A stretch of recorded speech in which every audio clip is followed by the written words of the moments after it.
Hello my kiddos, and welcome to today's math review. Today we are going to be talking about adding and subtracting whole numbers. Before we get to that, I want to show you this neat video I've been working on place value. It's a song. Feel free to sing along if you want.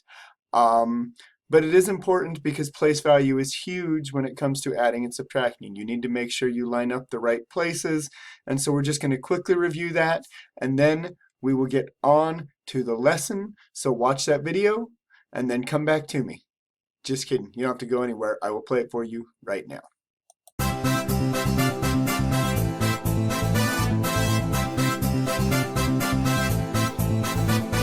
Ones, tens, hundreds, thousands, 10,000s and 100,000s. Place value is what helps us know how much the digits are worth.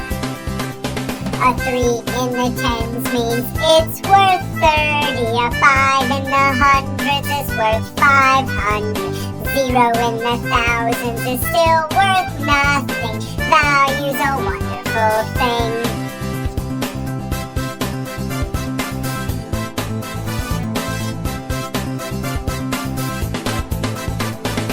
Ones, tens, hundreds, thousands, 10,000s and 100,000s. Place value is what helps us know how much the digits are worth.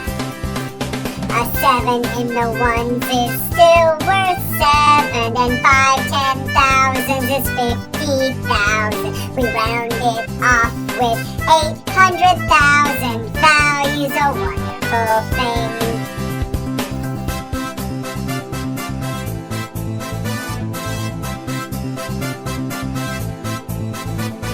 Ones, tens, hundreds, thousands, 10,000s and 100,000s. Place value is what helps us know how much the digits are worth. One more time!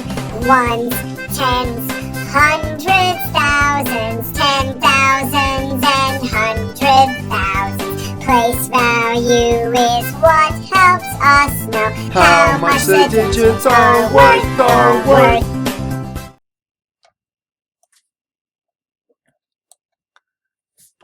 Okay, hopefully you enjoyed my silliness and cheesiness. That is my first attempt at writing my own song and putting some animation to it. I hope you enjoyed it. So now, adding and subtracting whole numbers. We are specifically talking about whole numbers, so not decimals, not fractions, any of that, but larger whole numbers. So we're going to get, we've talked about up into the 100,000s, I believe, for our adding and subtracting. So let's look at addition first. Again, I said the most important thing is making sure that your places line up. Your ones are lined up with your ones, your tens are lined up with your tens, your hundreds with your hundreds, and so on. So you'll notice I don't have 100,000 on this bottom number here. That would be very easy to get that cattywampus. You want to make sure my ones are with my ones, my tens are tens, hundreds, hundreds, thousands, thousands, 10,000s, 10,000s. From there, I can go ahead and start adding. Now remember, because of our regrouping properties, we want to make sure we start with the ones in case we need to regroup as we go. 1 add 5 is 6. 0 add 3 is 3. 9 add 2. Now this here is where we get into, because 9 add 2 is 11. But I can't put 11 down here. I can only put my ones, and I need to carry the 10, which is technically carrying 1,000 because those were hundreds. But you need to make sure that you only put the one digit down there because I can only have one digit per place, and then I carry the larger digits. So I kept the ones, I carried the tens, which is technically keeping the hundreds carrying the thousands. 7 plus 2 plus 1 is 10. So again, I'm going to put my 0, and I'm going to carry my 1. 7 plus 3 plus 1 is 11. So again, I'm going to keep my 1 and carry my 1. I'm going to regroup that into the 100,000s. And now I don't have anything here, so I really just have 4 and 1, which gives me 510,136. Okay, let's quick take a look at a subtraction problem. Now I very specifically, because I'm only going to give you one, included a problem that has subtraction across zeros. Okay, So this is going to include some regrouping again, but with subtraction, regrouping looks a little different. So let's get into it. Oh, I'm already messing things up here. Subtraction. Whoop. Okay. We'll just pretend like that was there the whole time. We want to subtract this. So 4 subtract 2. There's no regrouping there. That just ends up being 2. But now I have 0 subtract 3. Now I can't do 0 subtract 3, so I've got to regroup from the hundreds. But there's no hundreds to regroup from. Okay, so I've got to regroup from the thousands, so I have hundreds, and then I've got to regroup from the hundreds, so I have tens. So I'm going to take 1,000 from right here, and I'm going to make that now 8,000, and I'm going to take that 1,000 and turn it into, okay, 10 hundreds, because 1,000 is 10 hundreds. But I need to get that over here to the tens. So I'm going to borrow from that 10 hundredths, so that's now 9 hundredths. And this becomes, because 100 is 10 tens. So I take that 100 and I just regroup that down to the 10 tens. So now I'm able to do 10 subtract 3 is 7. I can do this 9, because remember I had to regroup that out of there too. 9 subtract 6 is 3. Now I have nothing in my thousandths place here. That's basically the same as saying a 0. 8 subtract nothing is still 8. So 9,004 subtract 632, 632 is 8,372.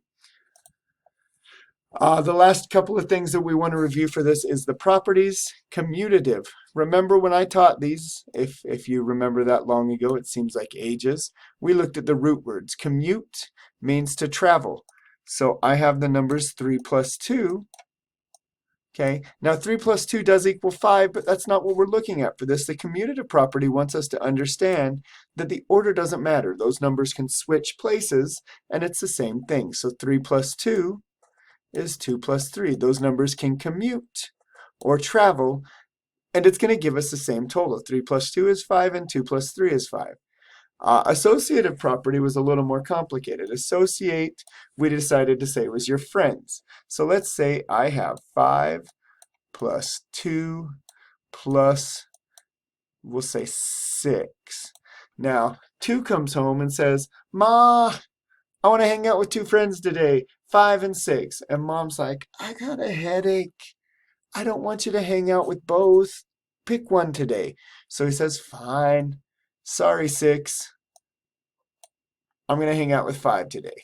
So 5 plus 2 is 7. 7 plus 6 is 13.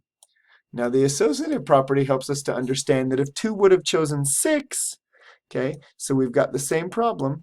5 plus 2 plus 6. If 2 would have chosen to hang out with 6 that day, okay, so 5 and 2 was 7, plus 6 was 13. Here I've got to start with the 2 and 6. Remember, we start with the parentheses. 2 plus 6 is 8. 8 plus 5 is still 13. So it doesn't matter which of those we add first, it's going to give us the same total, that 13. Now the identity property, remember, mirror, mirror on the wall, who's the fairest one of all? Mr. Pratt. And don't you forget it. Okay, so we want to think about that. If I have 5, and that 5 is looking into the mirror, okay, it's just going to see itself. When you look into a mirror, you see yourself. Now, what number fills that blank and would allow 5 to see itself? Well, that is a 0. Okay, these are your 3 properties. So just quick review. The biggest idea is to remember place value, okay?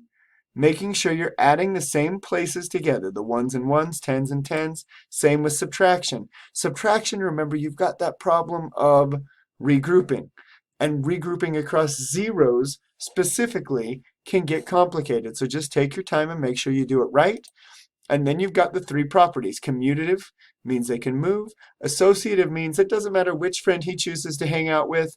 As long as he hangs out with the other one tomorrow, his answer is going to be the same. And then the identity property is which number can that number look into and see itself. 5 plus 0 equals 5. Okay, if you have any questions with these, please hit me up.